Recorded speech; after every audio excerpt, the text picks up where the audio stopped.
What's going on, Tamers? It's me, your local yellow player East, and I say that because today, after many requests over the past couple weeks, I'm finally doing my yellow vaccine deck profile for the BT15 set. If you've been following along on the channel or been taking a look at some of my Twitter, X, whatever posts, then you know that I've been playing this deck for the past couple weeks. And so after a lot of testing and a lot of tuning and more testing and more tuning, I finally found a list that I'm very happy with.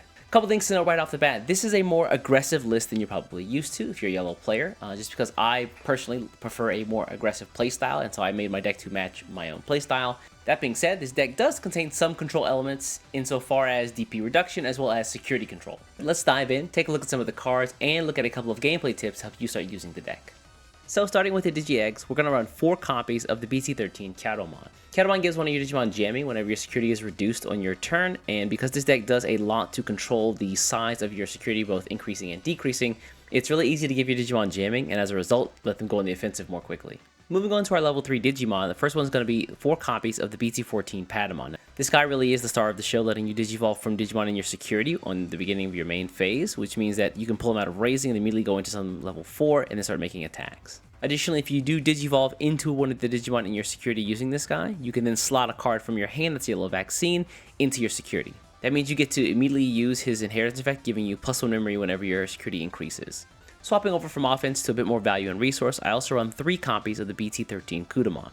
Lets you open top 3 and then grab a yellow vaccine and a yellow Tamer card, but add them both to hand. I'm also running 2 copies of the BT15 Salamon. Start your main phase, if you have 3 or more security, you can take the top security, add it to your hand, and then if you have 2 or less, you can put a yellow vaccine card from your hand at the top or the bottom of your security. This effect is so-so. I don't typically use it very often, but I do like his inheritance of whenever your security is reduced on either turn, you can give one of your opponent's Digimon minus 2000 DP. This is useful in case of getting rid of some really annoying floodgates on the board. If they make an attack to your security, you can destroy them on their own turn.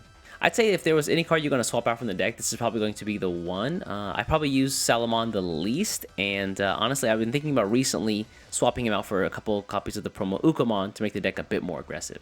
Next up, I have 2 copies of the BT9 Pillowmon. He's just really useful because right now, many decks, I mean this one included, like to play Digimon by effects, and especially when you're fighting up against purple, he's a very useful card to have in hand. Whereas Pillowmon is more for decks like to play out Digimon by effects, Cutemon is focused on decks that like to build one stack and get there very quickly and very cheaply, specifically decks like Agumon and Greymon, or the green plant decks, where they both like to reduce Digivolve costs either on Agumon's side by using the training option cards, or on the plant side using Digisorption to reduce costs that way. In both cases, Cutemon's going to slow these guys down. Moving on to our level 4s, the first one's going to be 4 copies of the BT6 Bulkmon. On your turn, while you have 3 or more security, this guy gets security attack +1. Now you're probably thinking, at only 5000 DP, having security attack +1 is a bit of a dice roll, but if you combine this with the power of Shadowmon's jamming, this guy becomes way better. Next up, we're going to have 2 copies of the BT14 Secret Rare Angemon. He's going to be your trump card against those decks that like to use lots of virus-type Digimon, with the added benefit that he's also a recovery card. Whether you have him in play or you have him in inheritance, you're going to be able to slot a card up under your security once he's destroyed. And then finally, we're going to be using 4 copies of the BT15 Gatomon. Now, this card really is one of the stars of the deck, having the barrier effect, allowing you to reduce the security instead of dying by battle. Keep in mind that effect is not only on the card, but also in inheritance, so anything that this digivolves into also keeps the barrier effect. It also has the nice added in bonus that you get memory whenever your security is reduced, so using barrier actually gives you memory. To go even one step further, this memory gain effect is applicable on both players' turns. With just those effects already, this Gatomon is already pretty good, but what really skyrockets this card to really useful is the fact that whenever it's discarded by an effect from your security, you can just play it on the field. Because this deck has lots of ways to discard cards from your own security, this Gatomon really is a star player. So while the level 4s of this deck were all pretty aggressive in nature, the level 5s will start to shift this aggressive style for the deck into a more controlling style. I will say that the last remnants of aggression here are going to be using the 4 copies of the EX5 Chirinmon. Both his regular effect and his inheritance effect slot in this deck incredibly well. On Digivolve, letting you unsuspend by dropping a security, and then the inheritance effect of being able to put a yellow card on top of your security if both players have 6 total security or less whenever you attack. And then finally shifting over to that more controlling style of play, this deck runs 4 copies of the BT15 Angemon Ace. Now when Magna Angemon Ace first released, I thought he was a really good card, but honestly, he doesn't hold a candle to the Angemon Ace card here. Like other Ace cards, she's able to blast Digivolve on your opponent's turn, really screwing up some of their attacking plays. Her on-play and evolve effect are super disruptive, allowing you to drop a security to give an opponent's Digimon minus 6000 DP until the end of their turn. However, what really lets her transcend Magna Angemon Ace is the fact that on either turn, whenever one of your security is reduced, you can just recover 1. That's a once per turn effect, but you can keep doing that turn after turn. So for our level 6s, we're going to go a bit more heavy on the control style here using 4 copies of the BT15 Magnadramon. He's a bit like Anjuamon Ace on steroids, where you drop a security on player on Digivolve, and one of your opponent's Digimon gets minus 9k. His secondary both turns effect is also similar to Anjuamon Ace's, however he doesn't recover, instead he takes a yellow card from your hand and puts it into the top or the bottom of your security. Keep in mind this is card, not Digimon, so you can actually stack options in here as well. And also for a smidge of offense here for the level 6s, I've got 2 copies of the BT14 Seraphimon. He's some welcome pure recovery for the deck, as well as the ability to drop an opponent's Digimon by 7k DP and get security attack +1 off of that. Just a really good way to punch holes in your opponent's security as well as wipe some of the Digimon off their board. Before we move on to the options, this deck actually does run a few copies of level 7s, and this is wholly a byproduct of the kind of meta that I'm playing in. Keep in mind the meta that I'm playing in is very purple heavy, one in which many of those purple decks are able to stack their trash and get great benefit off of it. Things like Apocalypmon, Leviamon, as well as Beelstar Garurumon. And because those decks are so prevalent right now in the game, I have to have an answer to them, and my answer is 2 copies of Omnimon Merciful Mode. Basically letting me to wipe a Digimon off the board, then taking 10 cards in the trash and putting them at the bottom of their deck, and then the following turn he comes off of the actual Digimon stack he's on, the opponent loses security, and then I get my level 6 back. As of the making of this video, Bandai has made an announcement that there will be some updated restriction lists and ban list cards coming in the very near future.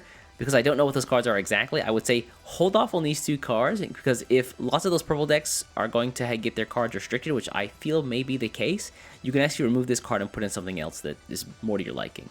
Speaking of cards that are a good replacement for Omnimon Merciful Mode, how about a couple copies of the BT14 Emissary of Hope, where my deck only runs 1 copy of this card, but that's because my deck space is so tight and so limited, I don't really have space for more. If you can run more of this card, it is very recommended that you do so.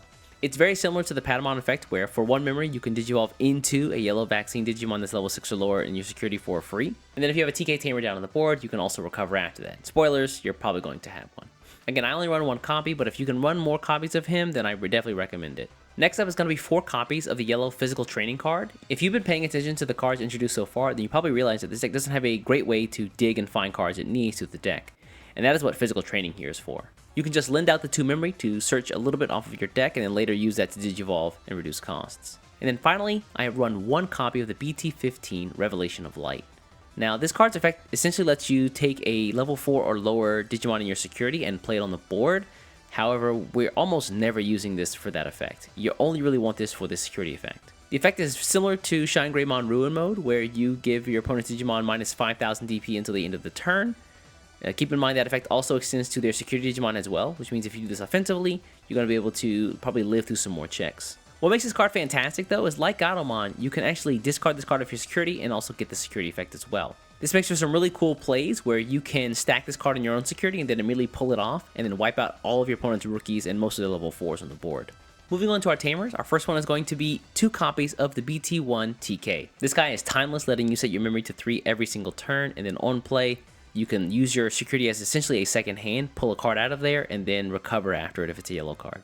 And the last card in the deck is actually going to be the BT14 TK Tamer. In a deck that's able to change its security count multiple times, this guy is fantastic. On play lets you pull the top security and add it to your hand, and then slot something from your hand that's a yellow vaccine into the bottom of your security. And then to combo right into itself, anytime your security count would increase, you can rest him and gain a memory. So now let's talk a little bit about gameplay.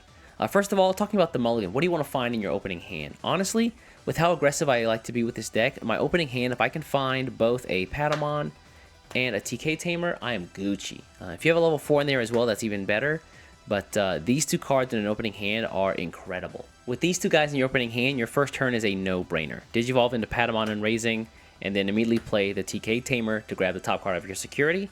And then you can slot, if you have a level 4 in your opening hand, you can slot a level 4 up under there. If not, then you can just slot something else and then rest him immediately and then gain a memory. That way you put your opponent to 2. The next turn here is also super straightforward. You're going to active your TK Tamer, you're going to pull out your Patamon from Raising. He's going to use his effect. You're going to search your security and go into a level 4. If you have a Bulkmon in there, I highly recommend you grab the Bulkmon. And then you're going to put another card from your hand at the bottom of your security, thanks to the Patamon's effect. And then a bunch of effects happen here. The first one going to be the Patamon's Inheritance, where because your security increased, gain a memory. You can rest the TK Tamer and do the same thing, gain a memory because your security increased. And now, because your security was also lowered during the course of Patamon evolving, the Ketamon's effect activates, you get jamming on this guy for a turn, and then Bulkmon, because you have more than 3 security, gets security attack +1. You can then immediately go for a 2-check jamming on turn 2. And because of the way the memory works for this turn, if you have a Digimon in hand, you can also Digivolve into him for 3. Pop a security off the top here, and if it's a Gatomon, then you're super chilling because you get another Digimon on board, but you can also make him active. Because the Gatomon pops out, you also get another memory here as well from the security reduction, and now you can make another attack with the Digimon. That means on turn 2, you're able to reduce your opponent's security by 3, have 2 Digimon up on board, one that has a barrier, and give you memory on your opponent's turn if they were to reduce your security at all. Once your opponent sees how aggressive you're being, they're going to have to make a play to either destroy your Digimon or reduce security even faster than you can get rid of theirs. And when they do that, that's immediately when you go into the Anjumon Ace to really destroy their game plan. You can pop another security here, and then you can recovery with the Anjumon Ace and give something -6 KDP. This will typically buy you enough time for you to get another turn here, and then you can just go right into your Seraphimon here for 4 costs, and that is kind of expensive, but keep in mind the recovery here is going to proc a couple of things. It's going to proc the TK Tamer here, and it's going to proc the Patamon inheritance effect, so it's going to be a 2-cost Digivolve. The other option here is not to go into the Seraphimon. If you have to play a more controlling game and your opponent has some pretty scary stuff on board, you can just go into either the Magnadramon off of the Anjumon Ace, or more likely the Magnadramon off of the Chirinmon here. This way you can pop a security, give something -9k, and then you can get both of their effects here to proc, as long as you have less than 3 security when they do.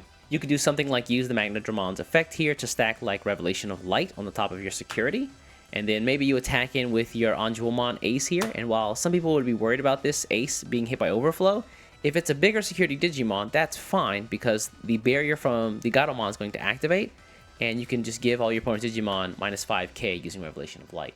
Overall, this deck feels like a trap deck where you deal big bursts of damage with your level 4s, and then if your opponent tries to respond, you can use your level 5s and level 6s to destroy them and control the game. So all in all, you can see how useful it is to have a Patamon in raising at pretty much all times, and that's why earlier in the video I said I would really prefer to maybe swap out that Salamon with a couple copies of Ukomon. That way, when Ukomon comes out, I can immediately hatch another egg, and if I have a Patamon in hand, I can just drop him down for the following turn. The Ukomon here allows you to be a bit more aggressive with your Patamons and be able to Digivolve every single turn in order to deal a bunch of damage to your opponent's security. And so now, armed with the cards and the knowledge, I can pass the torch and you can become your local yellow vaccine player. I mentioned it before, but I think it bears repeating. My list is pretty tight just because I have to focus on lots of decks that are able to stack cards in their trash. However, with a lot of those decks likely getting hit in the restricted list update that's coming out in a couple of days from now, you can probably swap out a couple of the cards in this deck to fit your own playstyle. Let me know what cards and ratios you folks would use in the comments below. Anyways, I'm going to get out of here. Before you get out of here, do me a favor, hit the subscribe button, and I'll catch you in the next one. Take care.